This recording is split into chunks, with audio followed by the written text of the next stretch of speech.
what I have today is a camera that is flipping the fuck out. And then we also have Bourbon County, which is a beer brewed by Goose Island up in Chicago. So repping my Chicago boys. This is the year 2017.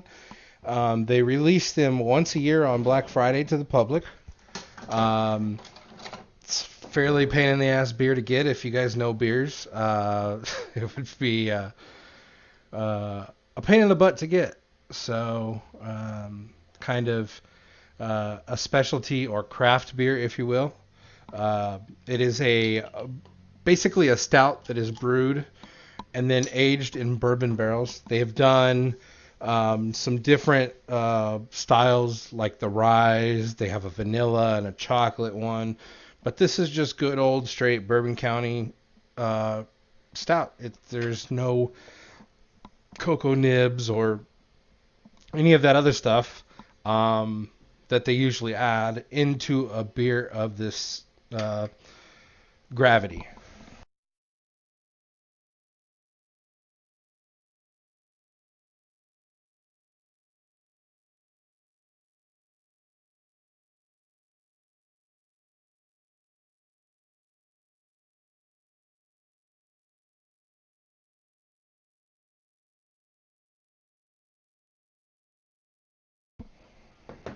Sorry, I got the wife texting me. I can edit that out later, but pour it in here real quick. And you'll notice that there's not a whole lot of head.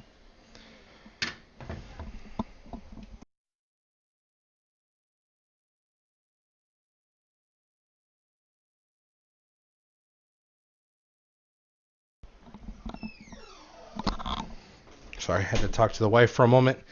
How is everybody doing today, this moment, this hour, after the really shitty, funky, non-scoring Patriots paid off Super Bowl again?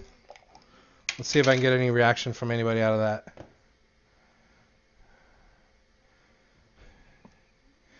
Yeah, I do need a lock on my door.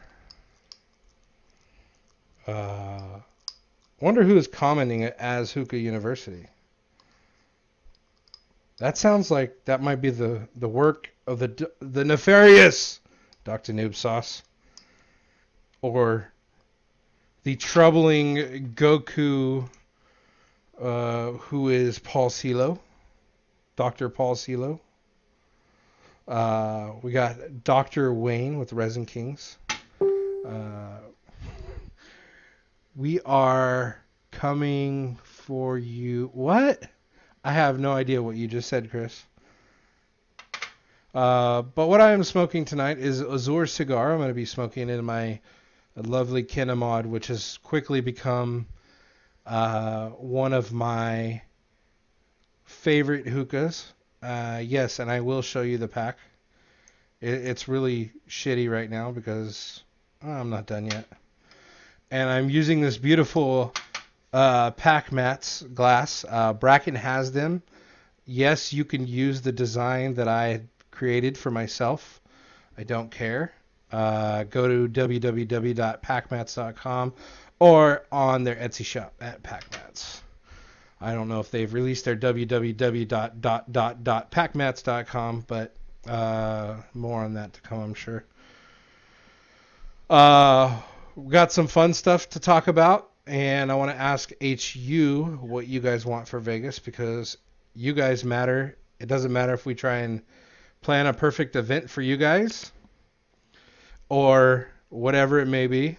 I really want to know what you decide, what you want to do for the expo. So what I have here is I have an HJ Alien. It is the money green and the graphite. This tobacco is a little funny because it likes to stick together. Everybody says air it out, and I say no because I'm too lazy to smoke it how I want it. But this is a tobacco that I smoke not very heat heavy. And we are going to be using this guy right here, which is the Octopus 1 Cole HMD. They call this thing the plankton. It has like 10 holes in the bottom of it. The big holes in the middle there, and then they got some outside holes which are drilled at a cross angle. There's about 12 or 13 of those. But and then I'm going to be using some coals that I found at a local store. They were charcoal flare quarter cubes made for the Lotus. Why am I going to use those? Because I'm trying to get rid of the box that I have. They're not my favorite thing, but they're also not bad. They are extremely hot coals. Very, very hot coals. Let's talk a little bit more about this beer while we wait for coals. And I got to go wash my hand, of course, because I don't like shit fingers. So this one is, they describe it as intense aromas of charred oak, vanilla, caramel, and smoke. What say you, HU? Should I take a drink for you all? Should I let you know how good this beer is? Should I just revel in the success of... Guess what, guys? It's almost our first year, HU. The group was created on February 20th. No, February 24th of 2018. It is amazing. We are the first group that went out to HEW as a group, I do believe. I'm not going to stand by that, but there's definitely a lot of great friendships that were made at HEW. Me and Travis had gotten together and had talked a little bit at TPE last year, our 1 year anniversary of becoming hugely a big bromance together. No, I'm just kidding. That was the first time we actually stayed together. We stayed with Jesse Howell and Colton, which was one of our original moderators. And then, we went out there and we stayed out there. We had a great time. We realized that we think we could do something really cool for the hookah community, which was to bring people together, do a lot of events together. And we successfully did 3 events last year, which was a large undertaking for the first year as a group. We brought in Chris when we went to the Chicago meetup, and he was an excellent addition, so we made him an admin and not a moderator, because the simple fact is that a lot of things that he does for everybody are really, really awesome. I think he's an integral part of the community. We are approaching a big milestone, which is our first year. We're also approaching another big milestone. We're approaching the number 2,000 fairly quickly. And when Facebook did the purge, we remained steady at 1,700 members, which is pretty amazing. That means we have 1,700 solid members in Hookah University. There are amazing, amazing metrics. Almost 20,000 comments still to this day. Every month. Every month there's, or every 28 days is how they do their metrics. But almost 20,000 comments a month this month. And our biggest on record was 26,000 comments in that month. And it was when the Real Expo dropped and everybody had something to say about it. So obviously there's going to be more comments that month. Or, right around the expo, we'll notice the numbers increase, or a big event, of course, because everybody's getting ready for it. But I didn't want to do this alone. So you'll see up there in the ye old top left corner, I created a hangs. For everybody to get on, we could talk. We could do some beer pairings. We could talk about different beers. What you guys like, because it's obviously not all about me. So I will go wash my hands, I will grab my coals, and I will throw the hangs link down in the chat for a moment if you guys want to hop on for a few moments and just chat.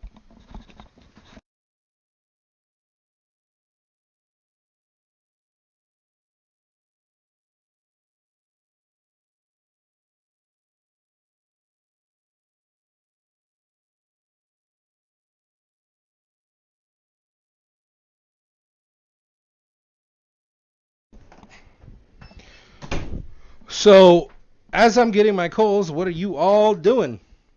What is on Super Bowl Sunday? What happens after Super Bowl Sunday?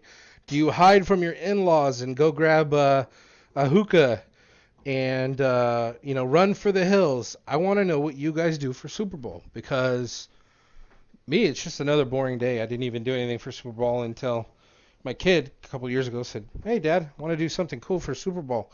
Can we get some barbecue stuff and barbecue and have some appetizers and do all that stuff?"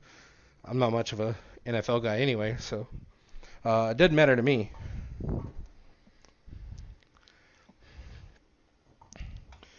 Waiting for the chats to come in. You guys are fucking boring tonight.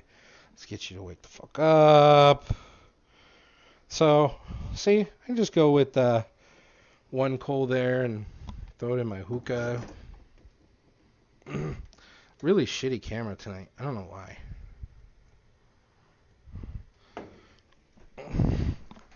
Let's see if VCam even has my shit right.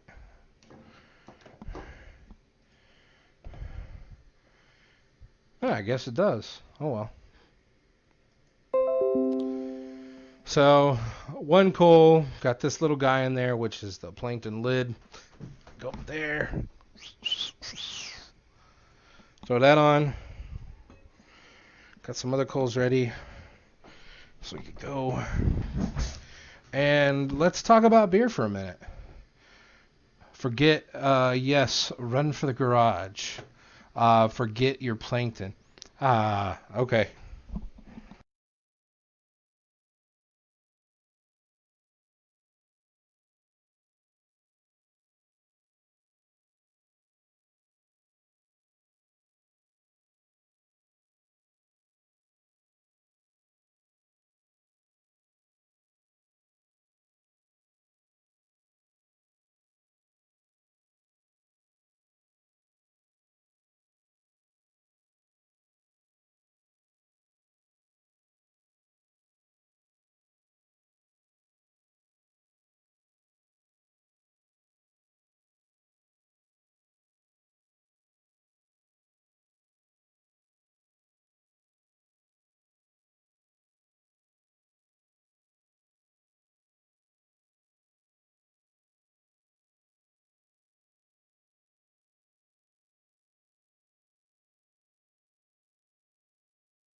Oh, I forgot to unmute myself.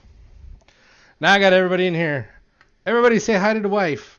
Hi, wife. I didn't even realize I was on mute. So, I was taking a smell of the beer, and when I took the smell of the beer, it smelled very chocolatey, very alcohol-y. There's a slight vanilla to it.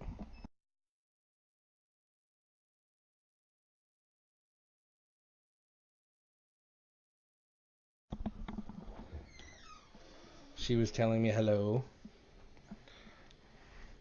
But when I was smelling it earlier, it had a chocolatey, bourbony, caramelly, vanilla, but also had like some black currant to it when I took a taste of it. It is very, very hot. And when I say a hot beer, it means it is very, very bourbon-esque. Very in your face with the alcohol content. But there is a delicate balance between that and the notes that come out of a beer like this. So when a beer gets aged in bourbon barrels, it concentrates. It reduces almost like you would reduce a sauce in the oven. when you put that butter in the skillet and you're reducing it, it becomes this beautiful roux with the gravy. It's a pretty amazing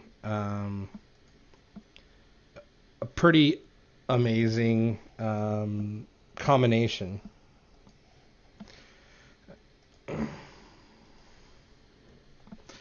Let's see if we can get someone to add admin in here. So there's a great amount of concentration of the vanilla to the alcohol, and it's just this perfectly well balanced aroma of awesomeness. It also has a great taste to it. And we bring to you live Father Wayne Gonzalez. Hello, Papa Wayne. What up there, Jer?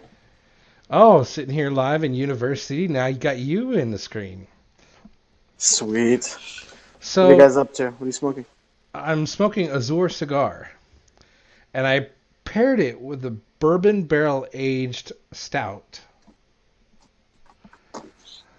So, So like, how's that beer coming off? Like a chocolatey, aged chocolate or chocolate, no? rich chocolate, like a dark chocolate, almost like a symphony bar, Oh, nice. because it has like the caramel and vanilla and all this fancy shit in it. How's it pairing well with your tobacco? Well, the Octopus One Plankton is barely starting out, so it takes a little while for it to heat up. It's quality. Nice. So is that's the topic for tonight? We're pairing alcohol with hookah. Yeah, it's something I've been wanting to do for a while, and I've talked to a lot of different people about it lately, and it's something I just decided to get done. Hey, man, that's a good idea. I mean, you always got those moments where you have like a nice drink with your hookah. It's always good to try to find what pairs well. A nice cold beer, wine, hard liquor, whatever everybody chooses, their preference. Yeah, absolutely. It's amazing to me how you can take two things together and kind of meld it. Um, I always like to used to get a nice glass of wine and some cheeses and grapes, and I would get on the train from San Francisco to Los Angeles, and I would sit there and I would watch, the entire landscape and scenery. You know, uh, but most of them are in the ghettos, so the nicer parts of LA and the northern part, but everything else in between is kind of like farm fields and ghetto. But it just reminds me of those things that you can pair together that create an experience for you. It's not just about the hookah or just about the friends. You could always get some friends together and say, okay, I want to try this with you guys, and every person takes a different perception of it. No, that's what I mean. That, like I said, that's what's so great about the hobby is that a lot of people, they try something new, or they learn a different experience of how to pack, what flavors to mix, what food goes well, what's good to snack on, what should they have before, they smoke, what shouldn't they have, what's gonna give them a head rush, what's gonna make it worse. A lot of people, in the community, is so much feedback that it's pretty, it's ever changing. It's going to keep continuing to grow because everybody's trying something new. Everybody I know has tried something other than water in their base one time or another. If they haven't, then Right you know here, you I've never done anything besides water. Maybe a uh, drop of food coloring. Nothing besides water. no ice, No ice. no You know what? Yeah, ice. I've used ice when I'm outside, Which is, what I'm saying, but essentially but it's it's still still water. water. It's Yeah, frozen it's still, water. but it's cold water. What I'm saying? It's so cold to the point where it chills the whole hookah down. You know what I mean? So it's always just great that people are interacting that way and trying new things because you'll never know. No, you'll Like never know. me and Cameron, when we lived in San Diego, we used to have a Don Fizzle, or no, Don Fizzle, cucumberita from Hayes. I think we still have some. We would pour the cucumberita Gatorade into the vase and then smoke it with the cucumberita tobacco. It's sweet all the way around, but not. I wouldn't say everybody's gonna try to recommend it because it really doesn't do much other than add like a sweet note, but nothing major. You know what I mean? Nothing that Yeah. a lot of people are gonna sit there and try to look for. But like I said, it's a learning curve. People put ice. Some people put I don't know, alcohol. So I've some people put milk Well, in their base. we now But have Paul Celo on the line. And Paul whoa, Celo What's up, is guys? making the rare appearance in a video right now. It's going to be forthcoming, and Paul will see you guys soon. But um, have you tried anything besides water in your vase, Paul, to try and add a different flair? Yes, I have. I've done my share of bro sciencing the water in the base. I've done ice. I've Okay. done lime and ice. I've done lime, lemon, ice. All those citrus combinations, How throwing it in the about how base. about something like a mint leaf? Yeah, we've done that too. I've thrown watermelons in there, oranges, cucumbers. I've thrown rum in there. Uh, Ow! yeah. So yeah, I've thrown a bunch of stuff. The only thing I haven't done is I haven't put milk in my base. I know you have wing. You're trying some horchata oh ass shit in there, aren't you? hell yeah, you gotta add that cinnamon, or there's no flair at all to the bowl, bro. Just straight from that extra kick right there. Yeah, So recently question. I You know what I'm threw saying? silicone Like if beads in if, there. if you're not tripping, if Well, those are diffuser baits. They're made specifically for that purpose, right? Yeah, yeah, they are. Just kind of They like work I pretty don't well. really count food coloring because it doesn't add anything. It just adds a color to your base. yeah, Um, Yeah, it's purely but aesthetic. but yet again, like I said, it's something new that a lot of people, like I said, are trying or different things. Like the LED at the bottom of the light, everybody's like, "Oh, how do you get your shit to glow?" When you take it out, it doesn't glow or it changes color. It's just a different feel to your, your enjoyment of smoking. It just adds another aspect that somebody can, try out or, pair with their stuff or match up or just get a little show going on at their house to keep themselves sane. I don't know. Yeah. But it's always great that people, are always trying new things. You're talking about it, especially with the beer and the hookah, or beer, wine, alcohol, whatever. Some people like to sit there and sip on something. Some people like to chug. Like if I'm, smoking a bowl, I like a cold beer, but well, some people Callie might from like wine. Denmark says he can't wait to pair alcohol and hookah in his sauna. If you don't know, Callie just moved from the Donkey Kong country of Denmark to the fine Finland. Okay, now he's bougie. He He's thinks super he's bougie. like, a badass and shit. No, Callie's great. Callie was just one of us when we went to HEW and rode at least 5 miles in a trunk with Cheyenne driving. So I can see, kind of why he's like that. Jewel Black says that she uses ice in the summer in the base. It's almost necessary. Hot climate where she lives. Um, Chris says too much vodka will destroy your throat. First hand experience. And Jewel also wants to know if you really notice the fruit when you're smoking in the base. I never did. Actually, you know what? With the lime, I kind of did. So it was Uh, a little subtle hint. It didn't add like no, an it extreme didn't. amount to your session. No, it didn't. Because I mean, when you're inhaling it, like it's just like when you're smelling something, right? You're putting something in your body, um, and that stuff's in there, so it's gonna create a residual scent within the water. So it's just like alcohol. You put rum in there, you're gonna be able to taste the rum when you're Well, smoking it. Paul, me and you have been on hangs many a time, and I know that you have an affinity for a certain drink when you're smoking. Can you kind of share with us kind of what you're drinking now? And then I Yeah, know the other sure. penchant you have is kind of the same of mine for as far as whiskeys go. Yeah, actually today I'm doing Pacifico, just because I wanted something light. I'm smoking a fruit bowl right now. It's passion fruit and mango. Passion fruit is very tangy, Right. and the mango is very like the rind of the mango from Alpha Kama is what I get from this mango. So I wanted something a little bit tropical, so I went with the Pacifico because it's nice and light. But I'll do like a whiskey, um, especially if I'm smoking dark leaves. I'll do a whiskey. Uh, I've been I have a bottle of Hibiki that I've been trying to finish up, and some Whistle Pig. So do you find that the darker alcohols and beers pair better with dark leaf because it's a much more robust feeling, and the lighter beers and lighter alcohols pair well better with the blonde leafs because of the lightness, the airiness, the flavor profile based is what you're going after when you go to a blonde leaf, in my opinion. Yeah, that's kind of what I'm doing. Especially like the beers that I choose or that I pair with my hookah normally have like a, I like doing like, what is it? Like Belgians, right? They advertise it, drink it with oranges or something. And there's some beers that are infused with fruit. So I find those pair better with like fruit bowls or blondes, especially since they're lighter. Right.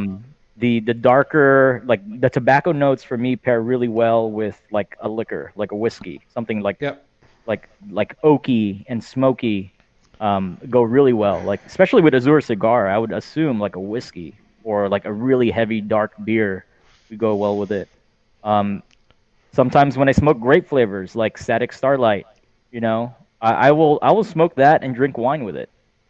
So you like It's like the it's like a grape and a grape. It's great. so you're it's more like a fruity wine when you pair the two together. Yep. Jules said that she does it purely for the aesthetics of her in her shisha bucks. Excuse me, I Yeah, got I kind of mean, like a little oh, for something in the my water in throat. the base. Yeah, Yeah, totally. absolutely. And I do agree with Jules. She said the Whistle Pig Rye. She hasn't had it in a while. She said it's a Very good. good rye, and it's to me it's like a $70 to a $300 bottle, depending upon whether you're buying Boss Hog or 10 year. And I Yeah. think even at those price points, it's very very good. And I would put Boss Hog above Pappy any day. If you don't know what Pappy is a very very expensive 10-year-old whiskey. Um, and they got different years, but typically the starting price on those bottles is somewhere around $1,000. Oh, Yeah, yeah. No thanks. anywhere from 1,000 to 5,000, depending on what you have, and it goes up from there. I've seen whiskeys go for 25 to 30,000 before, and people pay that money. Um, I've seen some bottles. Yeah, they're pretty high up. I I've mean, had a tasting of Macallan 40 yeah. at one of their events, was really good. And then Jules says a raspberry lambic is amazing with lemon mint bowl. So about 3 or 4 months ago, I did a pairing with a sour Brett beer with a sour watermelon, and I agree. Those citrus flavors pop with those sour beers. If you haven't had a sour beer and you're a fan of sour flavors, go try one. Don't find like a simple Lindemans. Go down to like a Bevmo or Friar Tuck's or a food and wine store and grab one. Get some recommendations from the beer nerds. We all know that's where they work. And give it a run. See what you guys think. Jules said she does like Lindemans. Lindemans is a little too sweet and not on the sour side for my palate, but just depends on what you're after in a beer. Um, so when you're drinking say you're drinking uh, a lighter beer, like not as dark as a porter, but maybe not as light as a light beer. You're finding some ales and some IPAs. Do you find yourself drinking IPAs and losing flavor in your hookah at all? Either one of you Sometimes. guys. Yeah, sometimes. Like I'll do like a Lagunitas IPA sometimes, and if I'm smoking it with a fruit bowl, the bitterness of the IPA will linger in your taste buds, and you won't get the full flavor of say the passion fruit if you're smoking passion fruit. Yeah, if something's overpowering, like if they got a nice kick of hops in a beer, it likes leave that subtle taste on the back of your tongue. So when you're trying to inhale, or even on your exhale, you still have that taste of beer that just will coat the tongue. That doesn't allow you to, get that flavor across the palate. So one thing I will note on these stouts that are aged in bourbon barrels is that when you age them in bourbon barrels, they lose the head on them. They're not as fizzy. It's more of like a malt or a barley wine. And when I say barley wine typically, true barley wine does not have any CO2 added to it. It's fermented and then fermented again to bring the alcohol content up and the consumable solids down so it doesn't mold, it doesn't continue to uh, ferment in a negative way. People add, just like a yogurt or something, they'll add bacterials to a beer or a wine to bring out those certain flavors because as the bacteria eats and dies off, it adds another note or it deepens other notes. So just, keep that in mind. Um, as I'm continuing along my session, I notice that my molecular is starting to just drip because Azure cigar it's wet. Okay. And I'm starting to get some pretty good clouds out of it, as you see. And thank you for that comment, Nathan. I want to go back to this Azure cigar for a second and see how it is evolved as I continue along the drink. Any questions that you guys might have or any thoughts?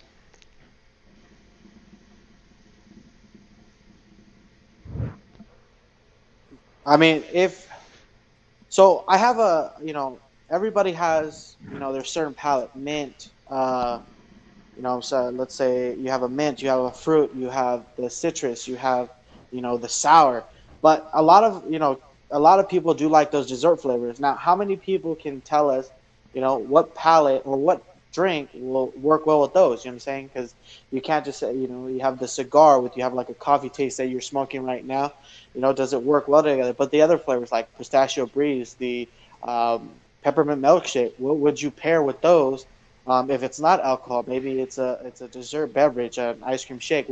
Does anybody else have something else that they can pair with it that's not strictly alcohol, or do people even have an alcohol that they can pair with it? Well, imagine going down to like Chick-fil-A or something and, doing that and grabbing a peppermint shake and taking it home and smoking like trifecta peppermint shake or like maybe even a horchata to bring more of the cream notes out. As your palate is saturated with the flavors, those flavors remain on your palate. It's like an inhale and an exhale. And in the cigar world, they also include retrohaling, which is breathing out through your nose very slowly, because your nose also has sense and somewhat of a taste receptor in it. Do you guys ever retrohale your hookah smoke at all? Oh man, all the time. You blow it out, little by little. Some people, try to show those big clouds, but everybody has that little puff that they do. But I always try to push them out my nose before I exhale as much as I can. It probably enhances it a little bit too. I do that sometimes.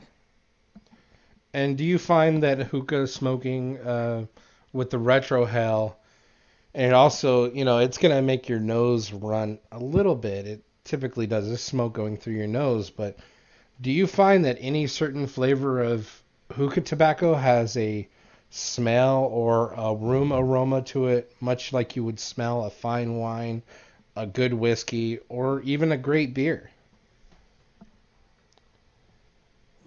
And,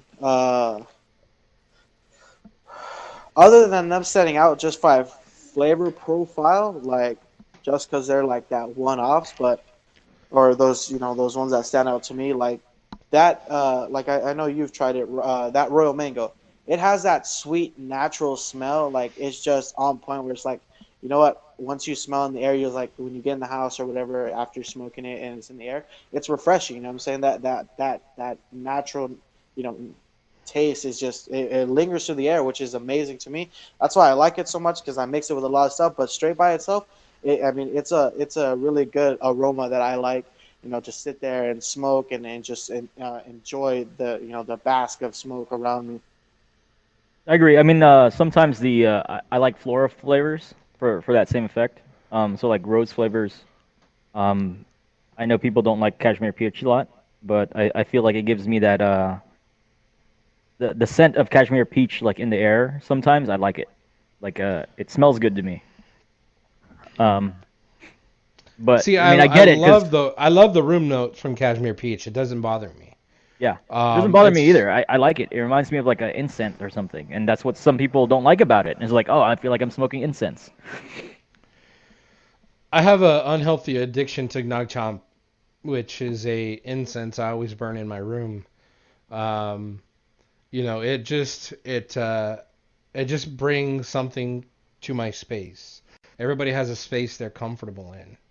And once they start adding to their space and they get this groove going, it's kind of a cool thing to see evolve. Um, but Jules says that at Yalaha Downtown in Austin, their Turkish coffee with whatever double apple they're using is a fantastic pairing. Um, I love Turkish coffee. I Mhm. absolutely love it. I also love Cuban coffee. So I got some contraband coming in. So I'm going to do another one of these with Azure cigar, probably here pretty soon. And I'm going to pair it with a Cuban coffee. And I'm going to make a dulce de leche. And we're going to do kind of an expanding upon the beer and alcohol pairings in the mornings and see what comes of that. Michael Martinez, with so many mints out on the market, which one is the best? That isn't strong, and you can smoke it by itself. That is a difficult question for you because there's a sweet mint, there's a menthol mint, there's a peppermint, there's a Mediterranean-esque style mint, which we know lies in Bermuda mint because it's more of a mint sweet. It's not an artificial it's not like a super artificial mint, but it's a clean mint. In the peppermints, we have the old cane mint. Um, we have peppermint shake. There's a couple overseas which I've heard faint renaissances about that I won't discuss here. And then you have menthol, which I think dirty lies between a mint peppermint and a menthol. It's kind of unique in its own category because it has a heck of a menthol to it, but it also has that sweetness to it of a true mint. But some people interpret it as a peppermint, and I don't think it's a peppermint more. It is a true mint with a menthol flavor to it. And then you have something like way off left side like Supernova, which is just a pure Just menthol hit. Just blows your face off. just super icy. He said he ordered a Zomo Black Edition. It was strong for people. All black tobacco Yeah. that way. I usually only order blonde, is what he's saying. I would say that I would go to like Bermuda Mint and Blonde or Peppermint Shake and Blonde. Yeah, so I know Um, Zomo has a lot of menthol in their tobacco generally. Um, and they've said in the past that that's because that's the way that Brazilians prefer their shisha. They like that because especially they live in a very tropical environment. They want that cold smoke. so I'll tell you right here off the top that I smoke Dirty Mint, I smoke Bermuda Mint, I smoke Supernova when I can get it, and I smoke Trifecta Dirty Mint. Trifecta Dirty Mint holds a special place now in my rotation just because I really enjoy the menthol kick, and I really, really enjoy the clean mint that comes from the mint flavoring. But it also, believe it or not, Dirty Mint does have a tobacco note. It's just a different type of tobacco, so you're going to get a different note from it. Mm. I mean, and What are so your the question behind it though is like, what kind of smoker is he? I mean, because I mean, if it's like say these kind of mints are too hard, it's for starting off kind of thing, and he likes that mint taste. He can always go back to the original and go back to Alfaka and just work his way up again. Yeah. He said he But did buy the Bermuda Mint blonde, and he said it was great. So Yeah. okay, So it sounds like you like Michael. It sounds like you like very sweet mints. And there's a lot of sweet mints out there. Bermuda mint's one of them. Azure has what Moroccan mint, mentha. Some spearmints might yeah, be that's the like a way to go for spearmint. you. Yeah. Yeah. Um, yeah, I forgot the spearmint line, which is kind of like experiment and Moroccan Minta, and I think I don't know yeah. Because TTIX. yeah, this is one of those hobbies where it's kind of like the best answer to a lot of people's question is it depends, right? It depends how you like your stuff. It depends what your palate is for food and for drinks and for hookah tobacco. Like some people don't like tofu, and that's kind of like the same kind of scenario. You might not like every single like mint out there. And that's okay. um, you know, it's been very interesting. We started with a pairing, and we kind of, Yeah. how do we come upon pairing something together? Yeah. With me, it's like, okay, would I eat that as a food together? And I cook a lot in the kitchen, and I'll cook, you know, like steak with a bunch of chilies and some grapes in it, and build a roux and some sauce out of it, and I'll be super Hmm. happy because I like that sweet heat and the, you know, protein feel that it brings. You know, you get that raw beef, that deep, dark, hearty flavor, and you got the light, sweet, airy upbringing part of the grape, and then all of a sudden you get this super hot heat in in Yeah. the back, and it's like, man, this is really refreshing. It's spicy, but it's refreshing and hearty at the same time. I mean, what else can you ask for? The I think Matt, when we were at the expo together last year, he put it to he had a very good like kind of statement in the whole thing. He was like, you know, if somebody is asking for a recommendation on what's the best tobacco, he said that they should they like not that they should like keep looking around for the best tobacco for them. But if they're asking for advice, like in a hookah group or something, they should see, because people will usually have a track record of how they post stuff and what they like and all these other things. And it's like, hey, if you're following this certain individual, and I'm going to ask them what the best mint is or what the best mango is, see what they like in their their profile. Because a lot of Find people. somebody with similar interests as you is what I think Exactly. you're If saying, you, right? yeah, exactly. So find, like Matt was saying, was like, hey, if you want my advice on something, or like kind of if you want to take my word on a flavor on something, make sure our flavor profiles align with each other, and then I can give you an advice. Because Yeah, otherwise, it just kind of like I'm just giving you advice, and then you're gonna be like, oh no, that was trash. And I was like, and I'm well, disappointed by it. yeah, yeah. And I was like, it's not because that person didn't provide you the correct value. It's just that you guys are, your taste preferences are totally different. It was something I originally took on with cigars. Like you find somebody with similar likes and similar taste palettes to yours, and you find that, and you move forward with them, and you talk to them about different flavor profiles. I know flavor profiles. Sorry, my mouth is a little weird because this is a high alcohol content beer, and I've drank a couple other things today, as we Very nice. probably all have. Super Bowl Sunday, man.